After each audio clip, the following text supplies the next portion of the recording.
Uh, yung pressure, I really think that pressure is a privilege. It's what makes you. You know, the more I think about pressure, the more pressured I am. I feel like mas nalalapas ko yung best ko. That's why we're so thankful. Kasi una pa lang, alam namin na malaki na yung hihingin sa amin itong proyekto na to. You know, 390 million reads.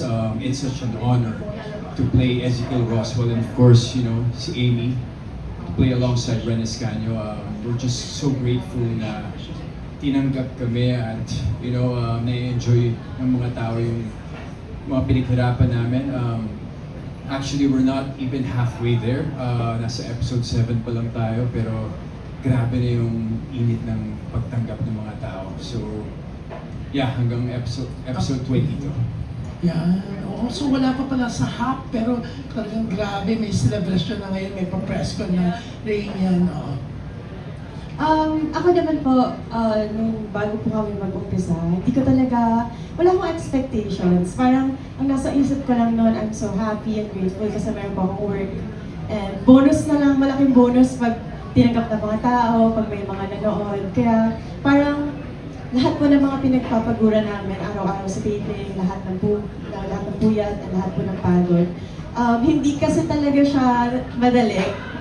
Diba? Lalo na sa character ko. So parang sa mga nakikita ko ngayon kung paano siya tinatanggap ng mga tao, sobrang worth it talaga lahat. As in parang nasa point kami ngayon na parang kung ito yung nabigay namin, parang mas meron kaming motivation na mas ibigay palalo sa kanila kasi ang sarap-sarap na minahal nila pabalik kung ano yung minahal namin na project. So yeah, we're so grateful. Yun, oh. Siyempre yung Viva One, di ba? Known for ang bubongga ng series, top-rated yung sa mga bagets, di ba?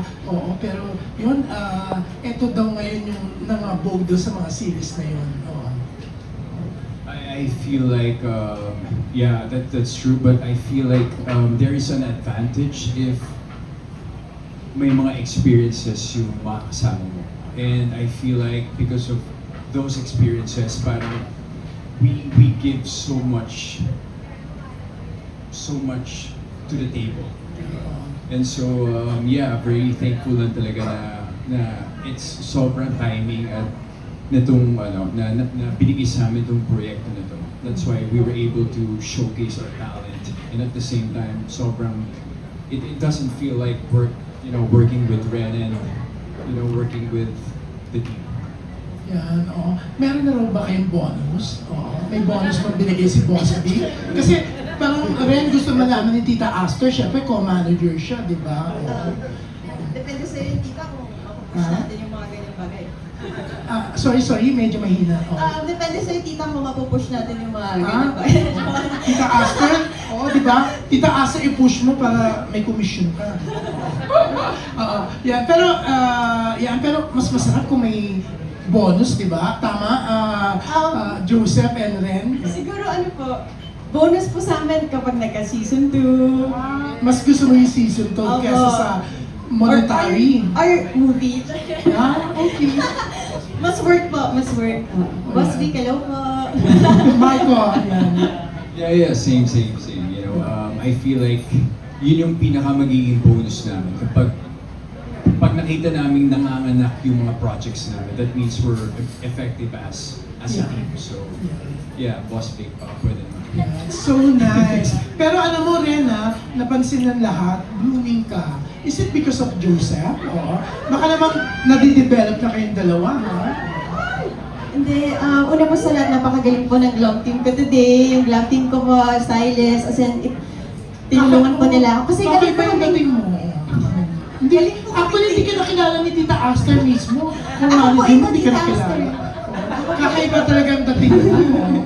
Thank you po. Pero, I guess ito yung glow kapag happy ka talaga. Kasi, di ba, happy tayo, no?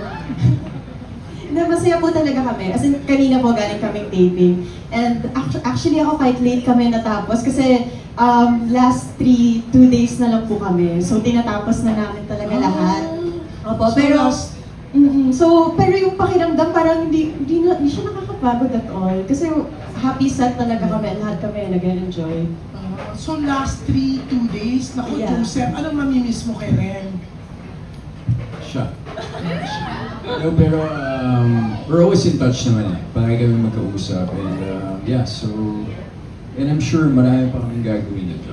Ang bongga ng pagkakasama Very positive. niyo. We're always in touch. Yeah, bongga, di ba? Oo. Pero yan na, thank you and yeah, congratulations, bongga. Thank you so much. So sabi mo yung kanina, you don't mind madaming notifications. Lalo kung pagaling kay Ren yung notifications.